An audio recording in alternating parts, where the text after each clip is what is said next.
Ketegangan Cina dan Taiwan makin panas. Apa yang sebenarnya terjadi?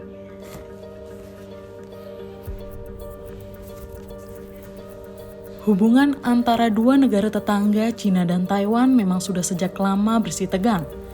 Namun ketegangan tersebut makin memanas usai Ketua DPR Amerika Serikat, Nancy Pelosi, ke Taiwan pada Selasa 2 Agustus lalu. Misi Nancy ke Taiwan dalam rangka menunjukkan komitmen Amerika Serikat dalam demokrasi di negara tersebut. Perempuan berusia 82 tahun itu bahkan menyinggung soal aksi brutal Cina terhadap Uighur. Aksi Pelosi itu pun memicu amarah Cina. Negeri tirai bambu itu bahkan mengerahkan jet tempur di sekitar Selat Taiwan. Sampai detik ini, Cina masih menganggap Taiwan sebagai bagian dari negaranya, atau biasa disebut dengan konsep satu Cina. Oleh karenanya, kedatangan Pelosi di Taiwan dianggap sebagai bentuk dukungan Amerika Serikat terhadap kemerdekaan Taiwan. Lantas bagaimana awal mula ketegangan Cina dan Taiwan? Semua berawal pada perang saudara yang terjadi 73 tahun lalu. Pasukan komunis pimpinan Mao Zedong mengambil alih kekuasaan di Beijing pada Oktober 1949. Hal itu berhasil diraih usai Mao mengalahkan nasionalis Kuomintang atau KMT yang dikomandoi oleh Chiang Kai-shek. Meratapi kekalahannya, KMT lantas melarikan diri ke Pulau Taiwan. Pulau yang hanya berjarak 134 km dari sisi timur terluar Cina. Di sana mereka membentuk pemerintahan sendiri di kota Taipei pada Desember 1949. Mereka juga memutus hubungan dengan Cina. Hubungan keduanya makin panas ketika Taiwan menjadi sekutu Amerika Serikat. Pada 1950, Taiwan membantu Amerika Serikat berperang melawan komunis Cina di Korea.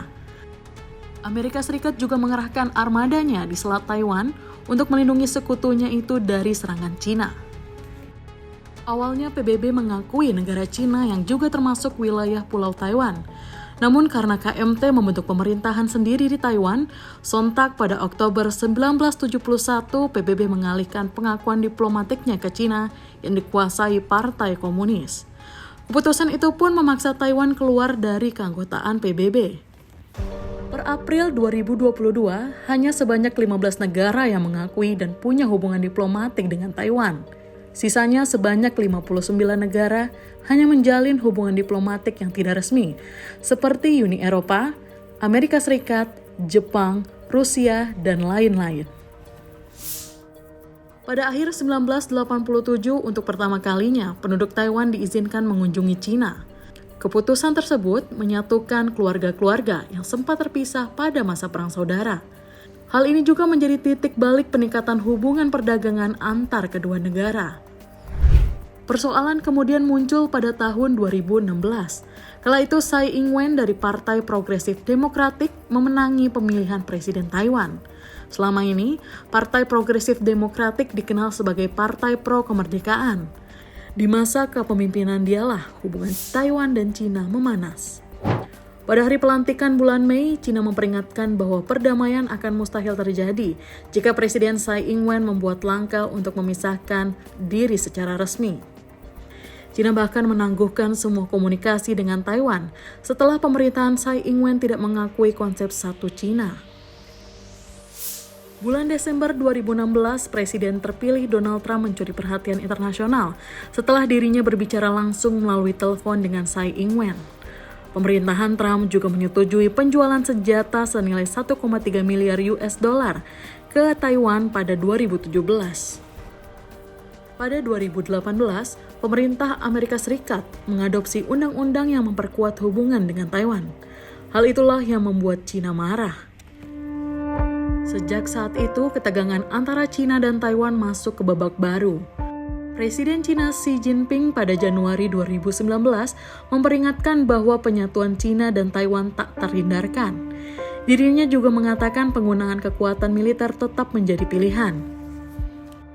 Di masa Presiden Joe Biden, Amerika Serikat juga sudah memutuskan untuk membela Taiwan jika Cina memutuskan untuk menyerangnya. Di sisi lain, Cina menentang hubungan militer antara Amerika Serikat dengan Taiwan, serta meminta Amerika Serikat untuk tidak ikut campur. Kini kedua negara tengah menyiagakan kekuatan militernya. Cina menyatakan siap untuk menggelar operasi militer. Taiwan pun tidak tinggal diam.